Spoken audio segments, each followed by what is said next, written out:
बिस्मिल्लाहिर्रहमानिर्रहीम। Critical perspectives में पहली थेरी अगली थेरी है, पहली नहीं अगली थेरी है social constructivism.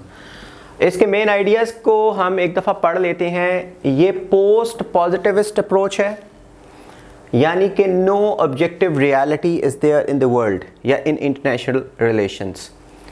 Social groups construct the world they live इन।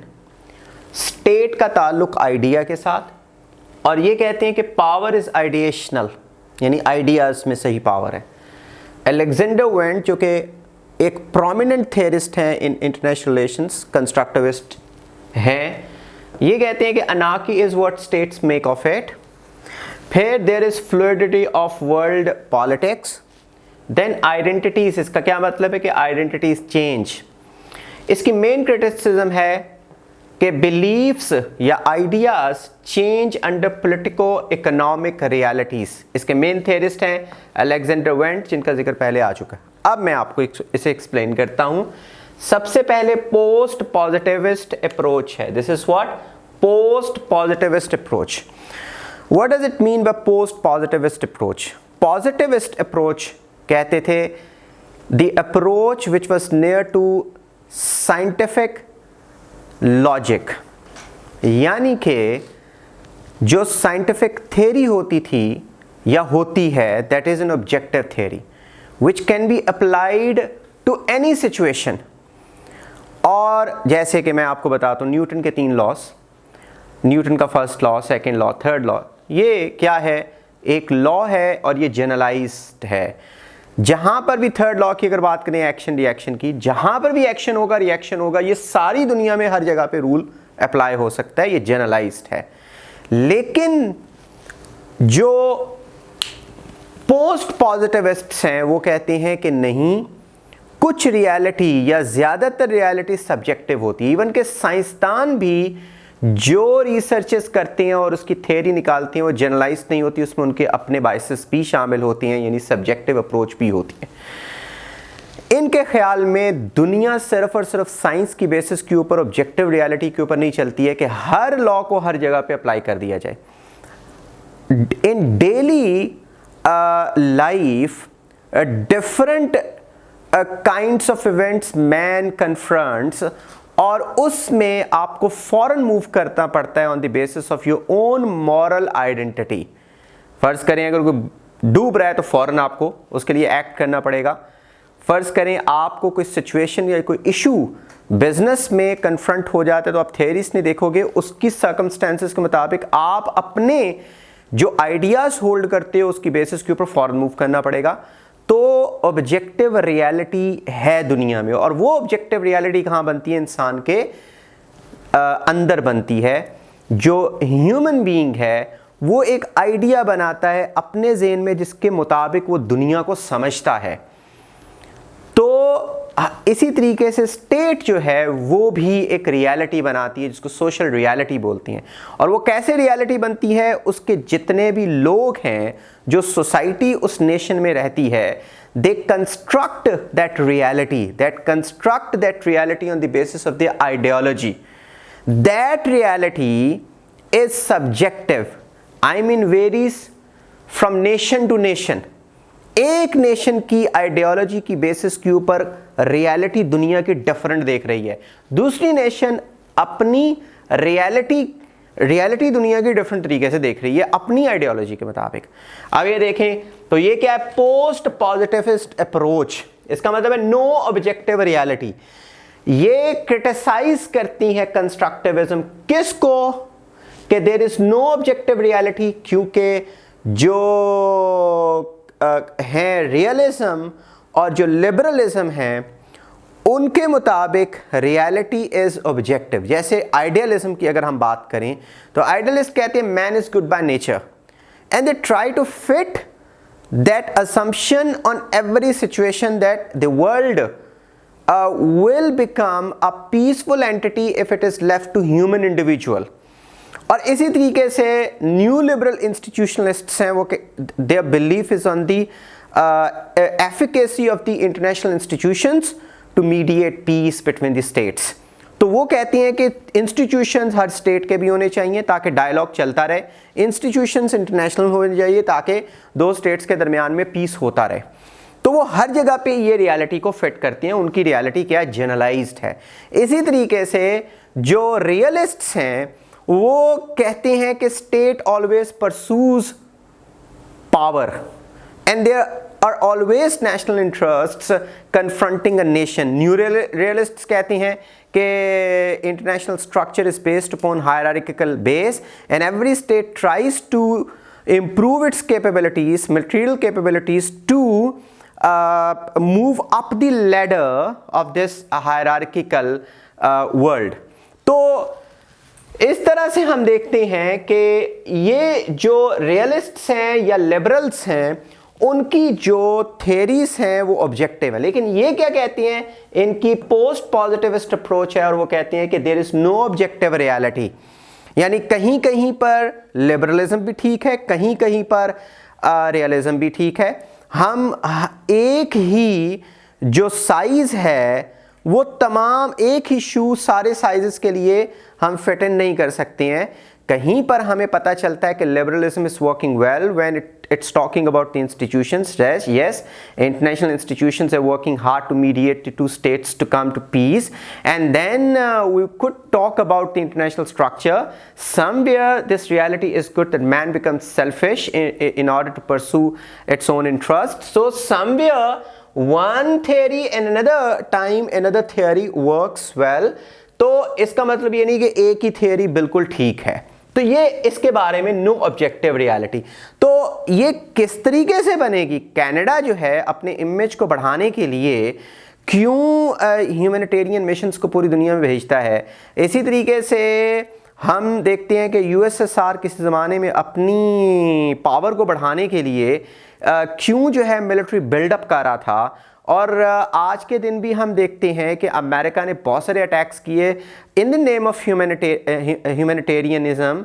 तो ये क्यों डिफरेंट जो है एक्शंस ले रहे हैं, ये कहते हैं कि this is actually the subjective reality of every state. Every state has different kind of ideas और state is built upon the basis of those ideas. अब आप देखते हैं ये कहते हैं सोशल ग्रुप्स। सोशल ग्रुप्स का मतलब है एक स्टेट का जो ग्रुप्स हैं वो क्या है, वो सोसाइटी बनाती है। एक नेशन स्टेट की एक सोसाइटी वो क्या करती है, कंस्ट्रक्ट करती है किस चीज को, दुनिया को जिसमें वो रहती हैं। और वो इसीलिए इसको सोशल कंस्ट्रक्टिविज्म बोलते हैं कि वो कंस्ट्रक्ट क्या करती है, वो दुनिया कौन सी है, the world which is based upon ideas, a culture. Say if we talk about Pakistan, तो Pakistan is identified by its narratives, or maybe we can say that Pakistan has made its identity. Once when Pakistan came into being, it showed, the social group living in India, they showed itself that they had an Islamic identity which was Pakistan's ideology। तो पाकिस्तान की ideology हमारी identity बन गई। तो ये क्या देखेंगे कि पाकिस्तान और इंडिया के दरमियान में जो क्लैश है वो एक आइडेंटिटी क्लैश है। Pakistan tries to preserve its own identity and its own values, and we see the reality from different perspectives, from the perspectives of our own identity against India. That is why we come into clash. Our identity and our ideology is different from that of Indian. That is why this clash persists.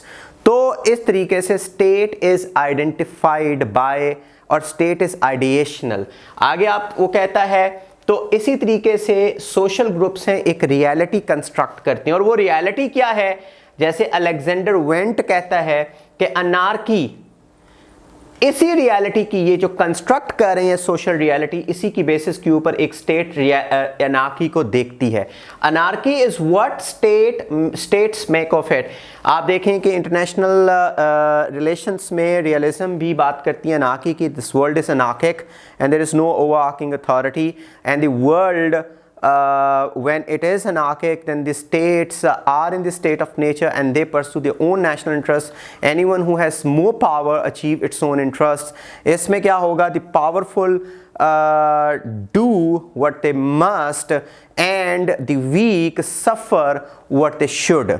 तो इसी तरीके से अनाकी के अंदर वो different अपना perspective रखते हैं, लेकिन अलेक्जेंडर वेंट कहता है, जो कि सोशल कंस्ट्रक्टिविज्म का एक थेरिस्ट है, वो कहता है कि anarchy is what states make of it. Anarchy different states के लिए डिफरेंट नज़र आती है। अब आप देखें कि अमेरिका में जॉर्ज फ्लॉयड मारा गया और उसके बाद फिर पूरी दुनिया में ब्लैक जो मूवमेंट स्टार्ट हुई, इसमें जो ब्लैक कंट्रीज या ब्लैक सोशल ग्रुप्स हैं, उन्होंने कौन सी कंस्ट्रक्ट की है आइडियोलॉजी? उनकी आइडियोलॉजी ये है कि रेशियल बायसेस अभी भी मौजूद हैं और वाइट सुप्रीमेसिज्म ट्रंप के आने के बाद अमेरिका में और प्रमोट हुई हैं। तो वो इस अनाकी को, या पाकिस्तान में भी देखने को, Pakistani and Indians and all the other societies which are brown और perhaps they are black, they look at the protests and violence in America as the movement for liberalism, as the movement for liberty and racial justice. लेकिन Americans और white सुपरमेसिस्ट्स इस anarchy को क्या समझेंगे? वो समझेंगे कि ये डिसरप्शन है और इससे बहुत सारी प्रॉब्लम्स हो रही हैं और ये नेगेटिव उसकी कॉनोटेशन में उसको देखेंगे, लेकिन हम लोग उसको पॉजिटिव कॉनोटेशन में देखेंगे। तो अनार्की हर स्टेट देख तो रही है, लेकिन डिफरेंट पर्सपेक्टिव से देख रही है। एक स्टेट अगर अपने एलाइड नेशन स्टेट के अंदर अनार्की होती है तो उसको देखती है कि ये नेगेटिव है, लेकिन अगर अपने ओपोनेंट जो कंट्री है उसमें अनार्की होती है तो हम उसको देखेंगे कि ये आज़ादी की तहरीक है। जैसे पाकिस्तान कश्मीर में आज़ादी की तहरीक, वहाँ पे जो प्रोटेस्ट मूवमेंट है, क्या देखता है? ये आज़ादी की तहरीक है और उसको पॉजिटिवली लेता है। लेकिन इंडिया उसको कैसे देखता है कि ये वहाँ पर टेररिज्म हो रहा है और ये लोग डिस्ट्रप्शन पैदा करने की कोशिश कर रहे हैं, and then trying to fail India. This way Indian allies would identify themselves with India. That is why they would see that reality in negative connotation. Pakistan's allies would see it with positive connotation. That is why Alexander Went says anarchy is what states make of it. ये भी subjective reality है। हर state अपनी subjective reality के मुताबिक उस anarchy को देख रहा है और international relations को समझने की कोशिश कर रहा है। state की भी एक identity होती है, तो state अपनी identity के basis के ऊपर, हमारी identity यहाँ पे क्या होगी कि हम मुसलमान हैं, हमारा culture वही है जो कि कश्मीरीज़ का culture है, इस वजह से हम उनके साथ अपने आप को identify करते हैं।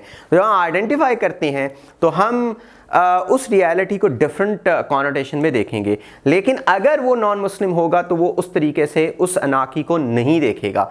तो इस तरीके से रियलिटी जो है वो क्या है? वो सब्जेक्टिव है। और रियलिटी किस चीज़ के ऊपर बेस करती है? आपकी आइडियोलॉजी के ऊपर।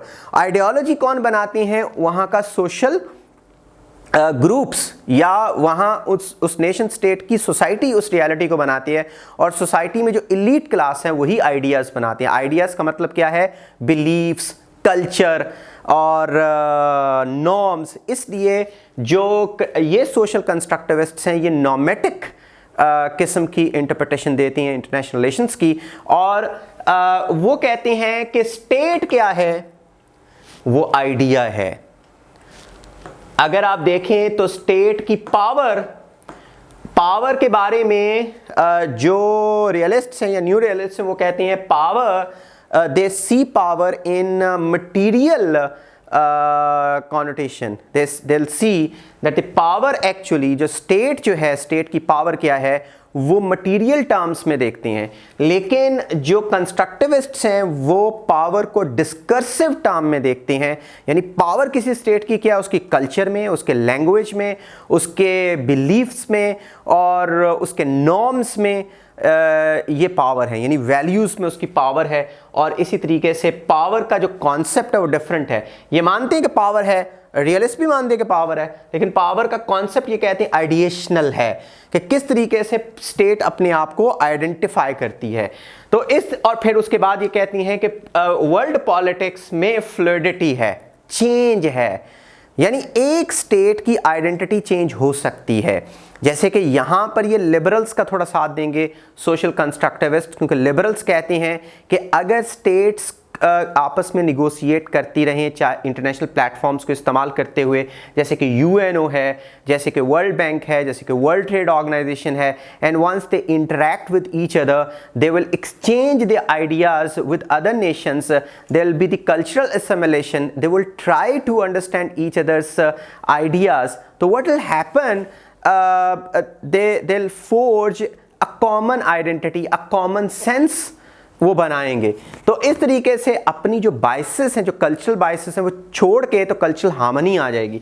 ये भी यही कहते हैं कि हाँ ठीक है कि एक स्टेट जो बहुत ज़्यादा इंटरनेशनल कम्युनिटी में मिलेगी तो वो अपने आप को आइडेंटिफाई करेगी दूसरी स्टेट्स के साथ, तो फिर पीस होगा। तो पीस कैसे हो सकता है? When a state identifies itself with the others.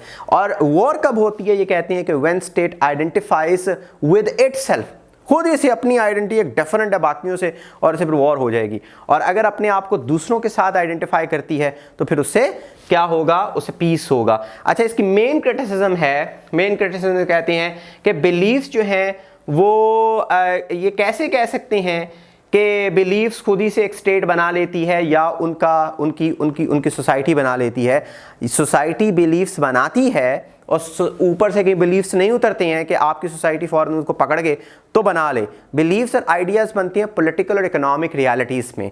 जब इकोनॉमिक सब्जुगेशन पूरी दुनिया में हो रही होगी, जैसे न्यू कॉलोनियलिज्म में, पहले कॉलोनियलिज्म में लूटा जा रहा था अफ्रीका को और इंडिया को, तो यहाँ पर एक बिलीफ बना कि जो कॉलोनियलिज्म है वो बुरी चीज़ है, वो ऑप्रेसिव हैं, वो जो है वो लूटर्स हैं।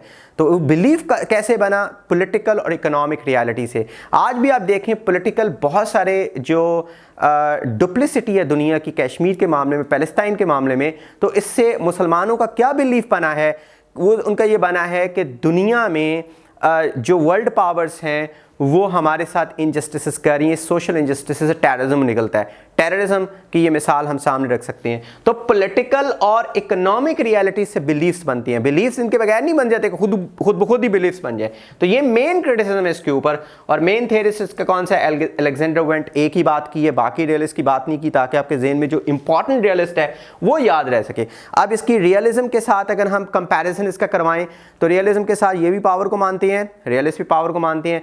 रियलिस्ट कहते हैं पावर मटेरियल टर्म्स में होती है, फौज है, मिलिट्री इक्विपमेंट है, इकोनॉमी है, मटेरियल टर्म्स में। लेकिन ये कहते हैं नहीं, आइडियाज डिस्कर्सिव टर्म में आइडियाज, कल्चर, लैंग्वेज, ये पावर होती है। ये भी अनाकी को तस्लीम करते हैं, रियलिस्ट भी अनाकी को तस्लीम करते हैं, मगर ये कहते हैं कि अनाकी जो है वो सब्जेक्टिव रियलिटी है, स्टेट डिफरेंट तरीके से देखती हैं, डिफरेंट स्टेट्स डिफरेंट तरीके से देखती हैं, लेकिन वो कहते हैं ना कि ऑब्जेक्टिव रियलिटी है, एक ही तरह से पूरी दुनिया में होती है। इसी तरीके से इनके और लिबरलिज्म के भी आपस में कुछ तजादात भी हैं और कुछ आपस में इनके सिमिलर पॉइंट्स भी हैं।